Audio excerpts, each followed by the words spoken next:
મૂંઝાય છે તું મનમાં, આવું થાય છે શાને? ખોલ ભગવદ્ ગીતા, ઉકેલ છે પાને પાને. ભગવદ્ ગીતાનો અધ્યાય 6 ધ્યાનયોગ આત્મસંયમયોગ, શ્લોક 38મો.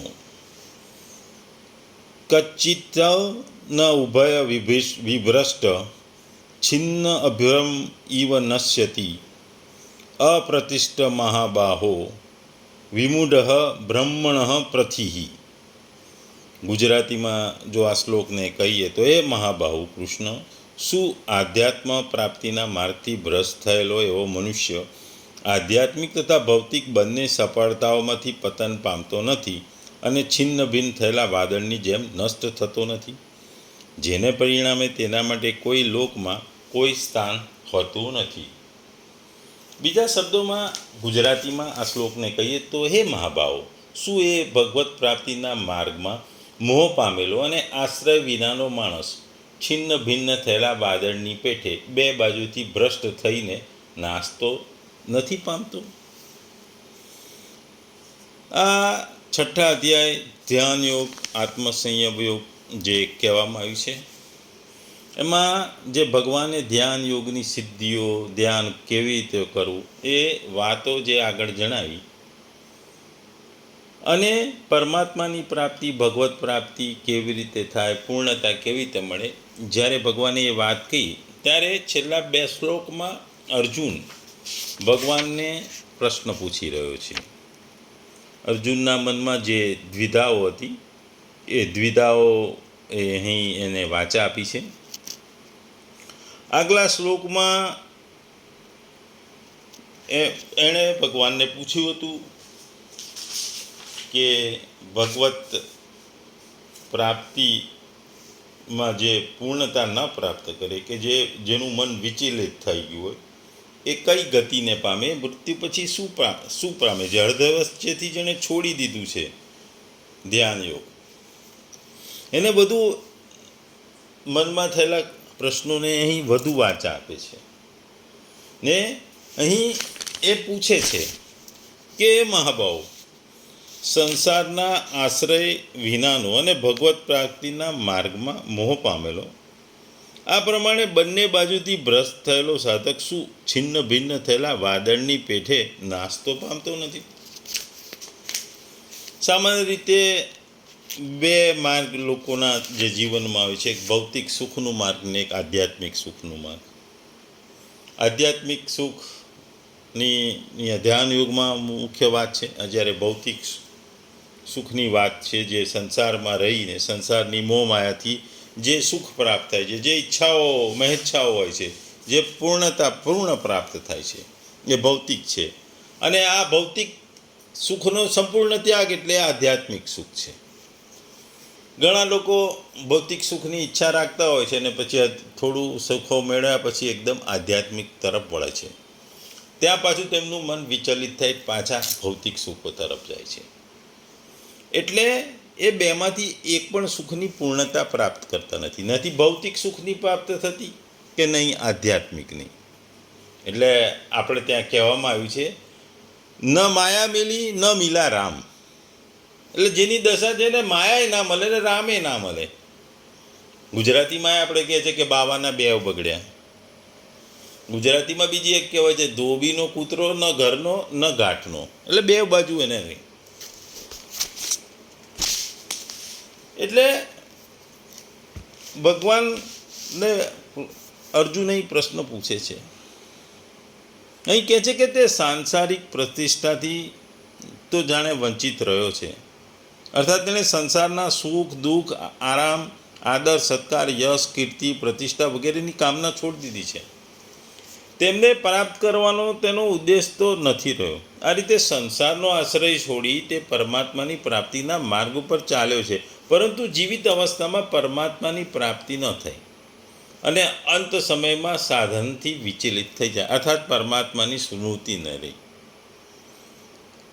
એવો તે બંને બાજુથી ભ્રષ્ટ થયેલો, અર્થાત સાંસારિક અને પારમાર્થિક બંને ઉન્નતિથી વંચિત થયેલા સાધક છિન્ન ભિન્ન વાદળની માફક નષ્ટો થતો નથી. અર્જુન આવો ક્વેશ્ચન પૂછે છે. એટલે અહીં વાદળનું દ્રષ્ટાંત આમ તો બંધ બેસતું નથી, કારણ કે વાદળની વસ્તુ અલગ છે. અહીં અર્જુન કહે છે કે વાદળનો ટુકડો એક છૂટો હોય તો એ કંઈ કામનો નહીં. જ્યારે વાદળનો સમૂહ હોય, એ ભેગો હોય તો એ વરસાદ આપે, એ પવનથી ફેંકાય નહીં, પણ એકલો ટુકડો પવન આવે એટલે પવનની સાથે વાદળનો એ ટુકડો જતો રહે, એ દિશા બદલી નાખે. એટલે વાદળ જે પવનને લીધે વાદળ છિન્ન ભિન્ન થઈ જાય, એવી રીતે જેને આધ્યાત્મિક નથી સુખ મળ્યું કે ભૌતિક સુખની નથી, એ બંનેથી વંચિત રહી ગયો છે, એની પણ દશા આવા વાદળ જેવી હોય છે. એ કોઈ પણ વસ્તુને પ્રાપ્ત નથી કરી શકતો. જેમ વાદળ બીજા વાદળો જોડે જોડાઈને મજબૂત બની અને વાદળથી વરસાદ કે આપે એ બનતું નથી, એ પવનની દિશામાં ફંટાઈ જાય છે, એ ફેંકાઈ જાય છે. મનની ચંચળતાને લીધે તથા વિવેક અને વૈરાગ્યની ઉણપને કારણે ભગવત પ્રાપ્તિના સાધનમાંથી મનનું વિચલિત થવું અને પરિણામે પરમાત્માની પ્રાપ્તિ ન થવી તથા ફળની કામના ત્યજી દેવાને કારણે શુભ કાર્યોમાં ફળ સ્વરૂપે સ્વર્ગાદી લોકો પણ પ્રાપ્ત ન થવા, તેને જ ભગવત પ્રાપ્તિના માર્ગમાં મોહિત થવું તેમજ આશ્રય રહિત થવું એવું કહેવામાં આવે છે. આ શ્લોકમાં પરમાત્માની પ્રાપ્તિ અને સાધનથી ભ્રષ્ટ થયો એવો અર્થ લેવામાં આવે છે, તો જ એમ કેવું અહીં બની શકતું જ નથી. કારણ કે આગળ જે વાદળનું દ્રષ્ટાંત આપ્યું તે ઉપયુક્ત અર્થમાં સાથે બરાબર બેસતું નથી. વાદળનો ટુકડો એક વાદળને છોડી બીજા વાદળ તરફ ચાલ્યો જાય, પરંતુ બીજા વાદળ સુધી પહોંચતા પહેલાં વચમાં જો પવનથી આવે, પવન વધારે આવે તો એ છિન્ન ભિન્ન થઈ ગયો. આ દ્રષ્ટાંતમાં પોતે વાદળના ટુકડાએ જ પહેલાં વાદળને છોડ્યું છે, અર્થાત પોતાની પહેલી સ્થિતિ છોડી છે અને આગળ બીજા વાદળ સુધી પહોંચ્યો નથી.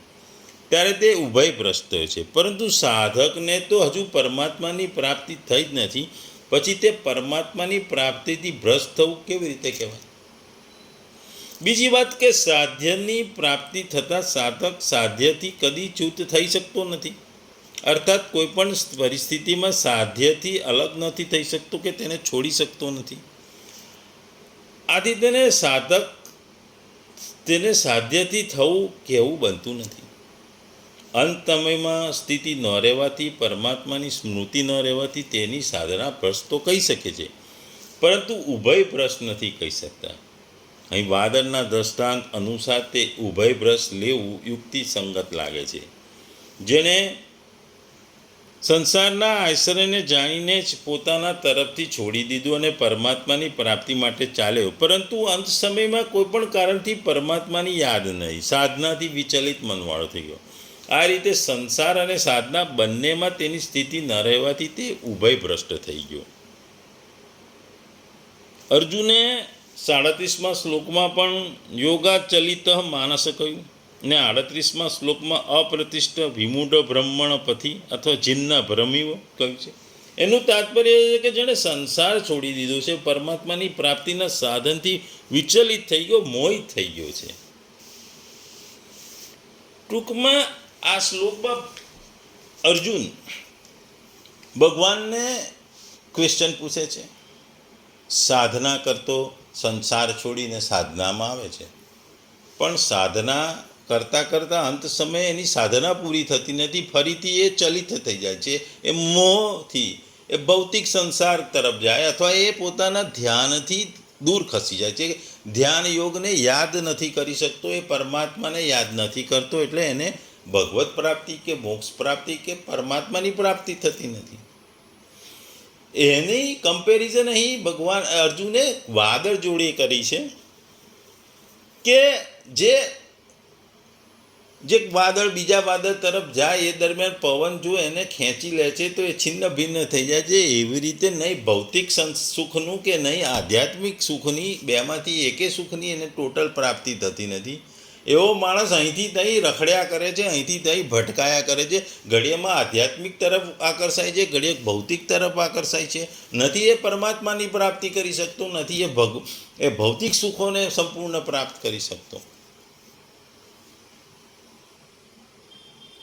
એટલે જ આપણે ત્યાં કહેવાય છે, ન માયા મિલી ન રામ.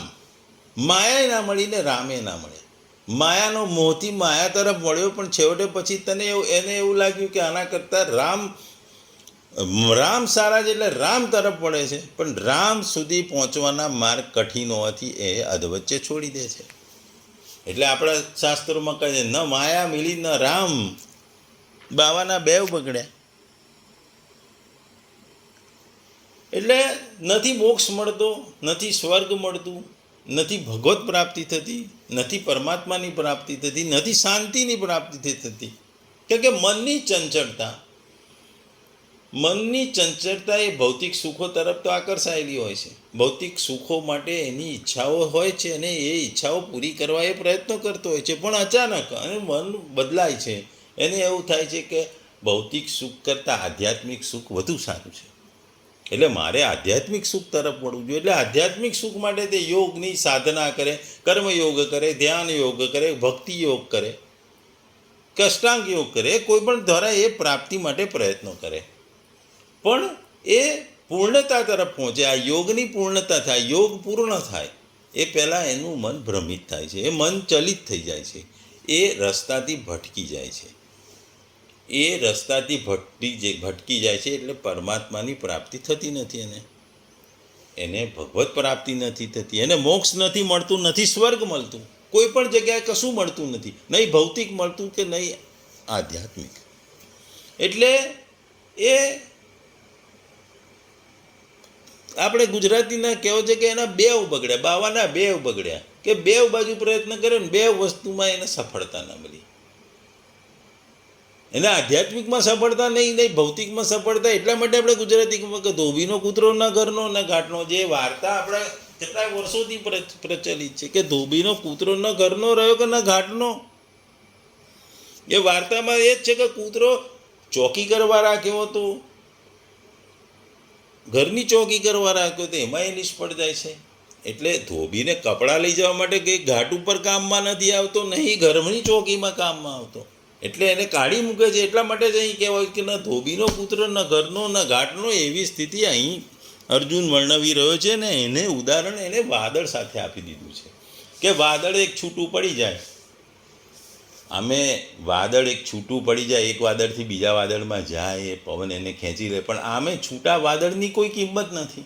જેને પૂર્ણતા પ્રાપ્ત નથી એની કોઈ કિંમત નથી. છૂટું વાદળ તમને વરસાદ ના આપી શકે. વાદળનો સમૂહ ભેગો થાય તો એની સ્ટ્રેન્થ વધે, એ વરસાદ આપે, સારો વરસાદ આપી શકે. એટલે જે આધ્યાત્મિકમાં નથી સફળ, જે ભૌતિકમાં સફળ નથી, એ રખડતો રહે છે, કોઈ પણ વસ્તુ પ્રાપ્ત નથી.